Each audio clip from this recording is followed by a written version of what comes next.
Happy Thanksgiving, everybody, and Tony here with my review of Wagner's Lohengrin with conductor James Conlon, which I saw at the Deutsche Oper Berlin. This marks the fourth time I saw Caspar Holten's production of Wagner's Lohengrin at the Deutsche Oper Berlin because I wanted to see and hear Jennifer Davis perform the role of Elsa von Brabant. I first heard Jennifer Davis perform the role of Ines from Verdi's Il Trovatore live from the Royal Opera House, and from what I could tell from her previous performance in that role 7 years ago, I could already hear a lyric soprano destined for greater engagements to come. And wouldn't you know it, after years of following her career and even realizing how much her repertoire has been growing, I recognized that there were roles that she was adding into her repertoire, not just Elsa von Brabant, but also Jenuffa and Freya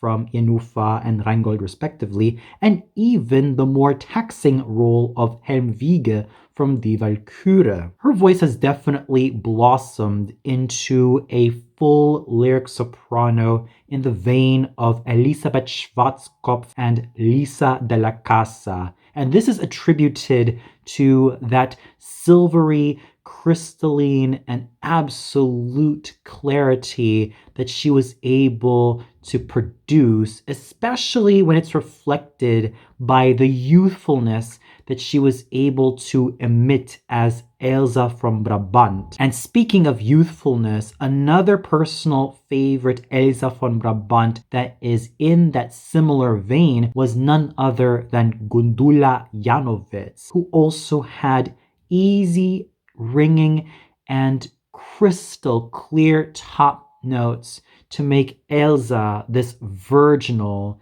and lovely character. And that was what Jennifer Davis managed to accomplish tonight as Elsa von Brabant. Yes, she did get into a relatively whitish start, but her voice grew in relative fullness and clarity, especially when she was singing her main arias Einsam in trüben Tagen and Euch lüften die mein Klagen, in which she was able to produce such lovely tones, all thanks to her full lyric soprano voice that ended up blossoming tonight and even throughout her career. The 7 years that I have been following Jennifer Davis's career as a fine lyric soprano were all evident tonight in her performance as Elsa von Brabant. And even though she did kind of disappear in the very last moments of the opera, she was still able to give a wonderfully moving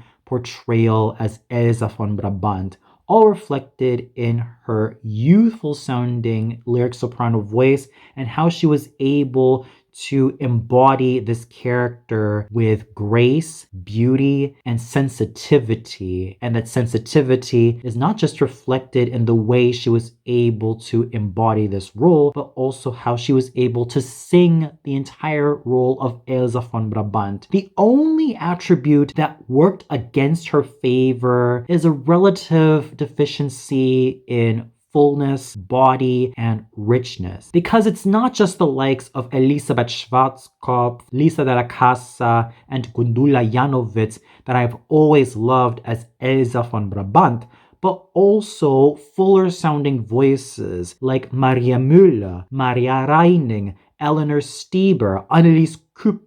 Trude Eiperle, Elisabeth Grümmer, Hilde Konetzny, Heather Harper, and if we're talking bigger sounding voices as well as fuller, more multidimensional voices, and even voices that can project awesomely throughout the theater, look no further than the likes of Helen Traubel, Kirsten Flagstad, and another personal favorite Elsa of mine, although I'm still quite conflicted with her in this role because I also prefer her as Brunhilde, Isolde, and Elektra, the one and only Birgit Nilsson. Those sopranos had way clearer and way fuller tones that were necessary to make Elsa von Brabant come to life as a character, especially where the full lyric sopranos are concerned, specifically Eleanor Stieber, Elisabeth Grimme, Maria Reining, and Heather Harper. And lest I forget about Annelies Cooper and Trude Eiperle, those were sopranos that had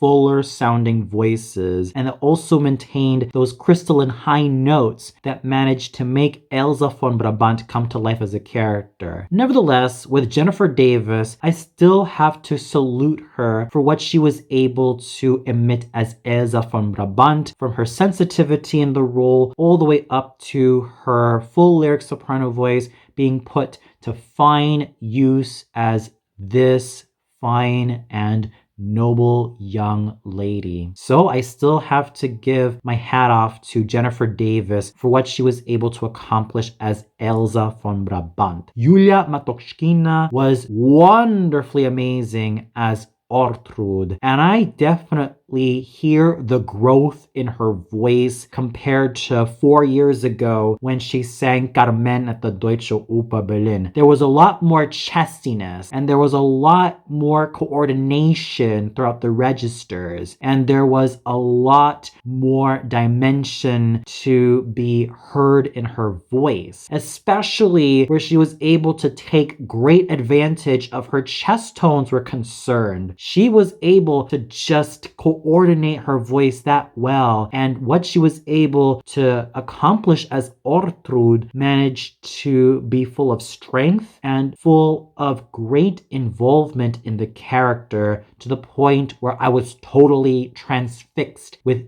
Yulia Matochkina's very riveting portrayal as Ortrud, which should be no surprise because this mezzo not only specialized in Carmen, but also the likes of Didon from Le Toyon, Venus from Tannhäuser, and even Amneris from Aida, and lest I forget about Eboli from Don Carlo. So the role of Ortrud does seem like second nature to her, and she managed to give off a riveting performance, thus showing how much experience she had with singing roles of this ilk. There was no doubt that Yulia Matochkina's vocal performance, let alone theatrical performance, was absolutely flawless. The only caveat that I did have in terms of her performance as Ortrud was that there were tendencies where her top notes tended to sound rather short, and whenever I think of Ortruds with not only great chest tones but electrifying top notes, I would easily consult the Wagnerian sopranos who sang Ortrud, who had just as much chest and just as many brilliant top notes than Yulia Matochkina could offer, such as Martha Fuchs, Gertrud Rünger, Annie Konecny, Helena Braun, Erna Schlüter, Margaret Harshaw, and Rossi Deli. And in terms of other favorite Ortruds who managed to have both the chest tones and the electrifying high notes, I dare not look further than the likes of Astrid Varnay, Suzanne Juyol, Ludmila Vorakova, Ingrid Steger, Sigrid Kiel,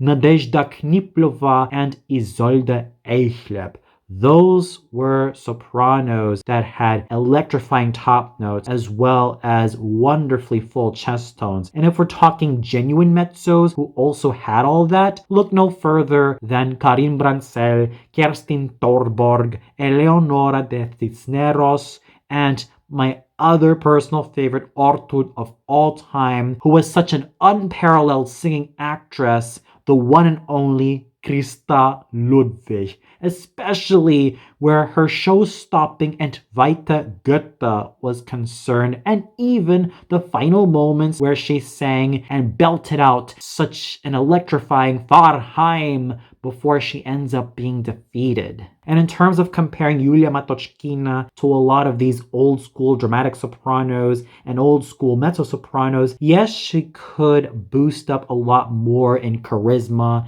and color and a lot more chestiness, and even take advantage of those chest tones to really make her top notes sound more secure. But that is just a small dent to pay for what is otherwise a vocally superb performance and an engaging performance that made Yulia Matochkina stand out like the brightest of stars and even steal the show from everybody's feet. Not to mention the fact that she was the best performer of the evening. She sang up a storm tonight, and even with some of the vocal problems that she had, she was still strong enough to stand head to toe against everybody, and she reigned supreme for the evening. Dean Murphy continues to grow in vocal strength and in vocal presence as the herald, and his voice has definitely grown in presence. It's definitely grown in a good amount of squealo, and he was able to take advantage of his dashing stage presence to make the role of the herald come to life. Sure, there were deeper, richer, and more multi-dimensional voices that could be found in Leonard Warren and Cheryl Milnes, unless they forget about Fritz Kren, Hermann Prey, and let's also not forget about Hans Braun, but I digress. Dean Murphy was in fine vocal shape tonight, and he was also in great theatrical form in terms of embodying the herald with his nobility and his stature. So I salute him for what he was able to accomplish as the herald. Jordan Shanahan continues to make it on his own as an exciting Heldenbariton, especially in the German repertoire as Friedrich von Telramund. This is a role that he has been singing in a lot of the major opera houses worldwide, and he definitely used that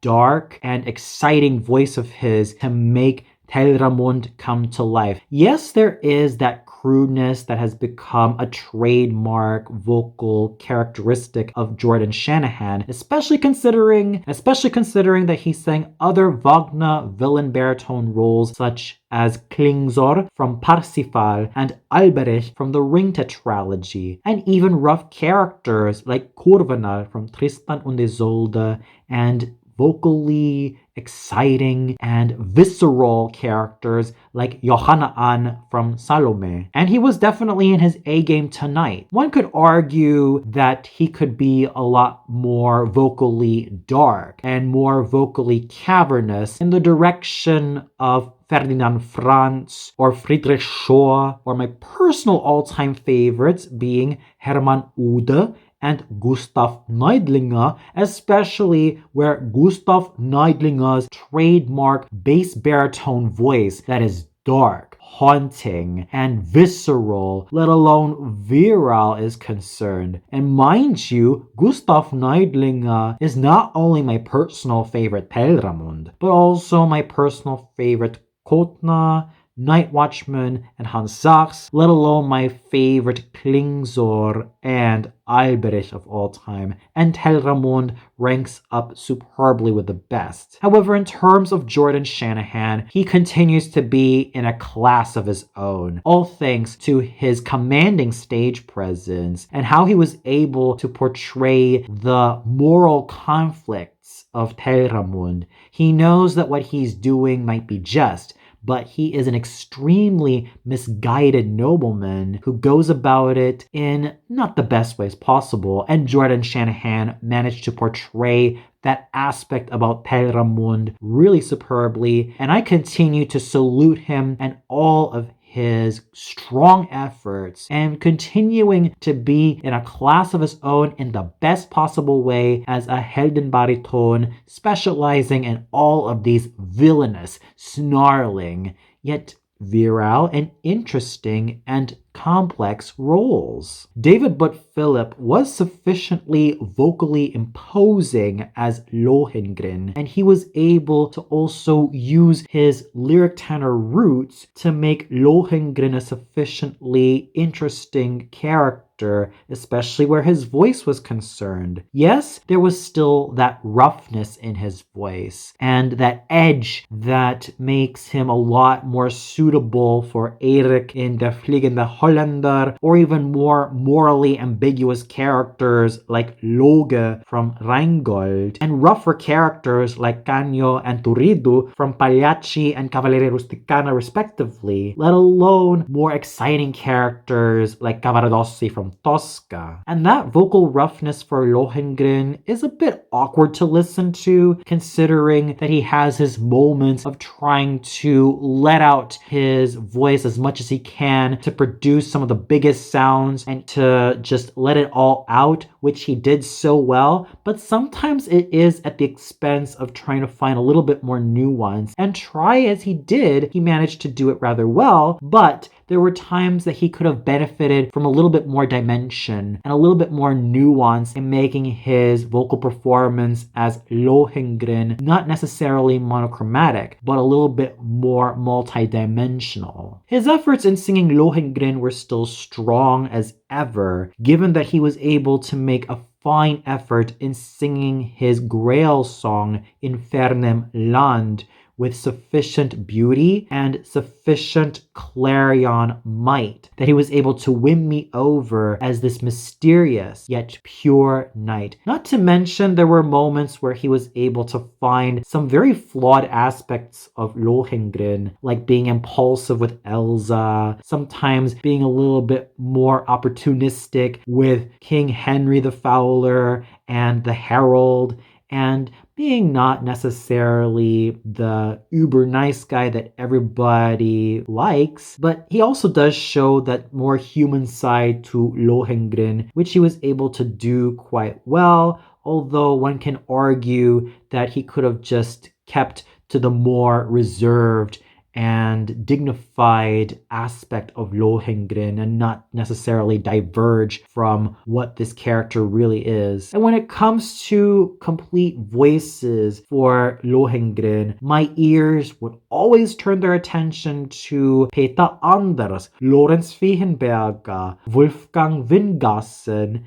and even James King and Jess Thomas, because they had way more secure techniques and their voices were able to not only be strong all throughout the registers, but also demonstrate vocal beauty. And even more lyrical singers like Brian Sullivan and Sandor Konya, who were able to combine Lohengrin's nobility with lyrical singing, especially with their very beautiful renditions of Infernemnand. And if we're talking about someone who had the physique du rôle, as well as the fine vocal assets to make Lohengrin come to life, look no further than the likes of Siegfried Jerusalem and Peter Hoffmann in their glorious primes. That is not to take away the talent, let alone the effort that David Butt-Philip offered as Lohengrin. He was still in a class of his own. He was still a vocally present and vocally strong singer, but sometimes that occasional roughness may not always serve him that well, but it was also to give Lohengrin a little bit more edge to his voice. And it was nevertheless backed up by a secure technique, although the only thing working against David Butt-Philip is a tremolo and a wobble that has been more present in his voice, mostly due to taking on heavier roles and going from that leap from singing these lyric tenor roles and doing more dramatic tenor roles these days, and roles that call for much bigger singing. Nevertheless, David Butt-Philip promised in delivering some big singing tonight, and he did so with determination and did so with dedication. Ryan Speedo Green was tall and handsome as always, especially as King Henry the Fowler, or in German as König Heinrich der Vogler. There was no doubt that I loved his tall and handsome stage presence, how he was able to command the stage very well, and how he was able to make this king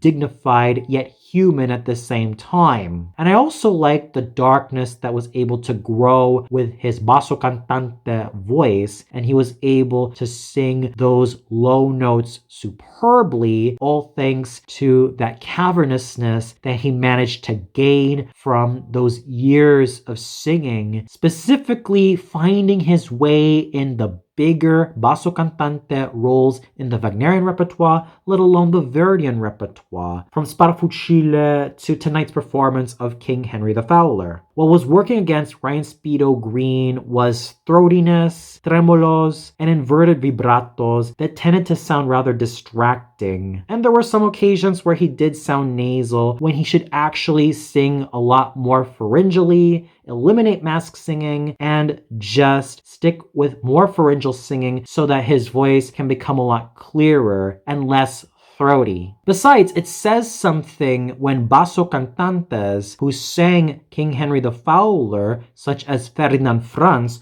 although he was more of a bass baritone, who could also do basso profondo roles, Franz Kras, same case with Ferdinand Franz, and even the likes of Antonio Casinelli, Paolo Dari, Kyle Ridderbusch, and Josef Greindl all had clearer, darker voices suitable for König Heinrich der Vogler, and if we're talking deeper and richer and bigger voices, look no further than Gottlob Frick, Kurt Böhme, Deso Ernster, Sven Nilsson, Ludwig Weber, and Ludwig Hoffmann. Those were real basses who could sing, let alone give König Heinrich der Vogler the vocal dignity and the vocal strength that are necessary to make this character come to life. Even though Ryan Speedo Green did have some vocal troubles with throatiness and maskiness and those tremolos that have otherwise hampered his vocal performance, his vocal darkness and his strong stage presence have more than compensated for whatever vocal issues that he had. And if he continues to work well on his technique, let alone additional vocal strength and clarity, I'm very sure that he can conquer all of these wonderfully big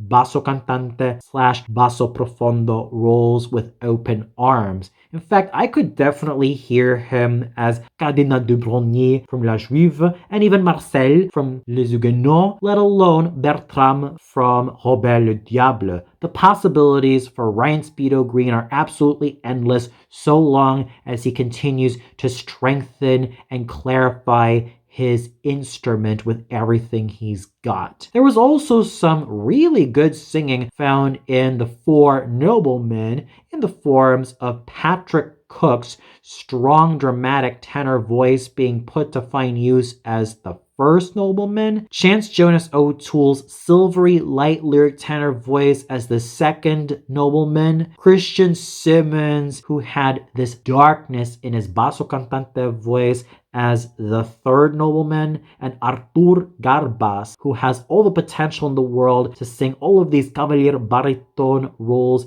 as the fourth nobleman, and some really elegant singing in Elsa's four handmaidens in the forms of Stephanie Lloyd, Angelika Nolte, Christina Grip, and Saskia Klump, who were able to produce such lovely and crystalline tones as these four handmaidens. So overall, the singing was quite well done. Even though there were some issues to be found in some of the singers, they were all still strong enough to carry the evening with everything they've got, and they showed commitment, they showed a lot of charisma and a whole lot of chutzpah to make sure that their performances stayed as strong as ever. Jennifer Davis especially managed to make a strong impression as a fine lyric soprano who was able to make Elsa a sensitive character and someone who could still be elegant and lovely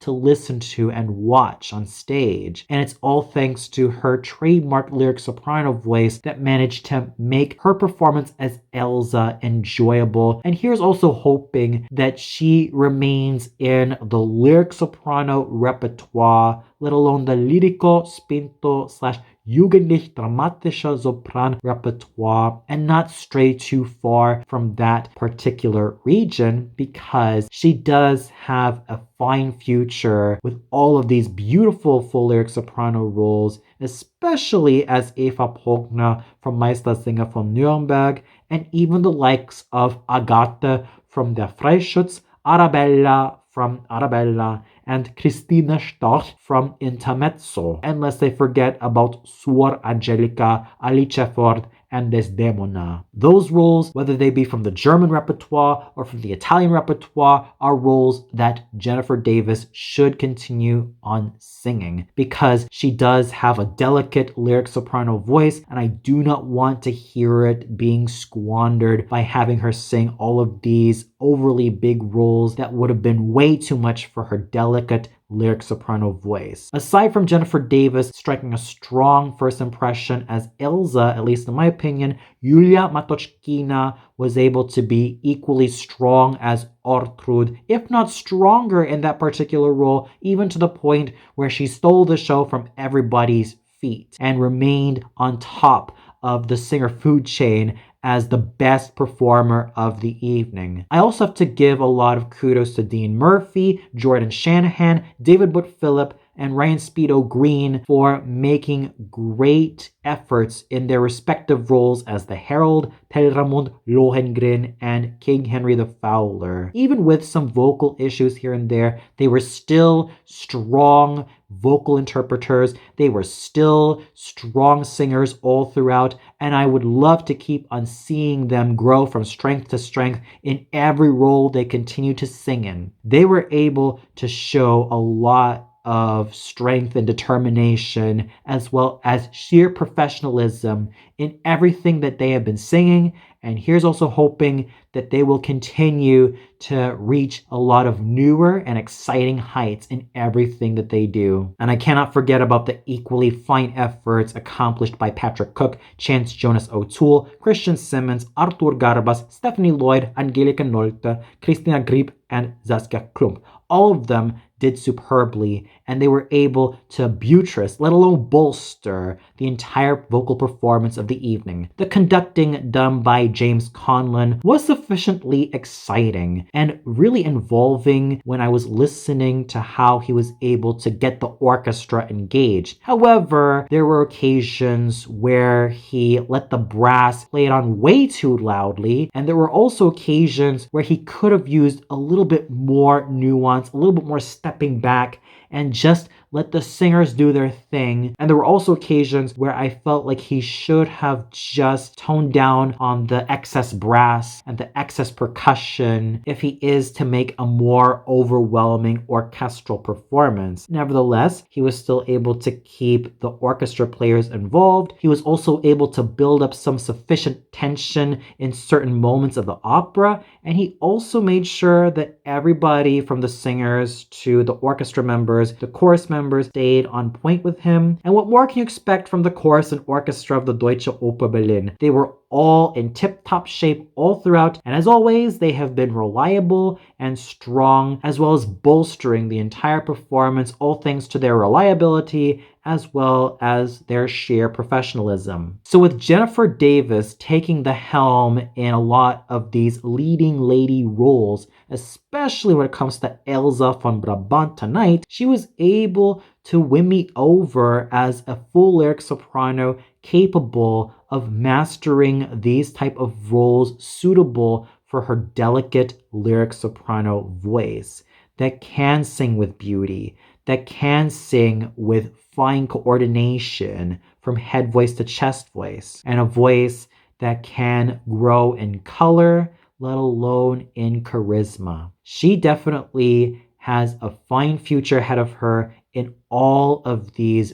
beautiful full lyric soprano roles, and here's also hoping that she continues to choose her repertoire wisely. Equally as reliable, let alone as strong as performance of tonight, were Yulia Matochkina, who stood out as the best performer of the evening as Ortrud, Dean Murphy continuing to grow in vocal strength as the Herald, Jordan Shanahan being in a class of his own as Telramund, David Phillip showing vocal strength and even vocal endurance as Lohengrin, and Ryan Speedo Green's tall stage presence being put to fine use as King Henry the Fowler. These 6 main singers managed to be strong throughout the evening, and it's also thanks to their sheer professionalism that they were able to make their roles work. At the end of the day, the 2 ladies that managed to steal the show for me were Yulia Matochkina's powerful Ortrud and Jennifer Davis's sensitive and delicate Elsa von Brabant. These two ladies deserve all of my praise for their efforts, and I salute them for everything that they have accomplished tonight. And for those of you who watched this performance of Wagner's Lohengrin at the Deutsche Oper Berlin, what'd you think of it? Did you think that Jennifer Davis sang well as Elsa von Brabant? What was your favorite moment concerning Jennifer Davis as Elsa? And did you also feel that Yulia Matochkina stole her thunder as Ortrud? And did you also feel that there was another singer who stole either Jennifer Davis's or Yulia Matochkina's thunders as Elsa or Ortrud respectively, such as Dean Murphy as the Herald, Jordan Shanahan as Telramund, David Butt Phillip as Lohengrin, or Ryan Speedo Green as King Henry the Fowler? Or did you feel like the singing was not really to your liking? Please let me know in the comments below. Well, that's it for my review of Wagner's Lohengrin starring Jennifer Davis as Elsa von Brabant. Tune in next time for my review of Mozart's Die Zauberflöte, but this time with Diana Schnürpel as the Queen of the Night at the Deutsche Oper Berlin. So until then, good night everybody and happy Thanksgiving.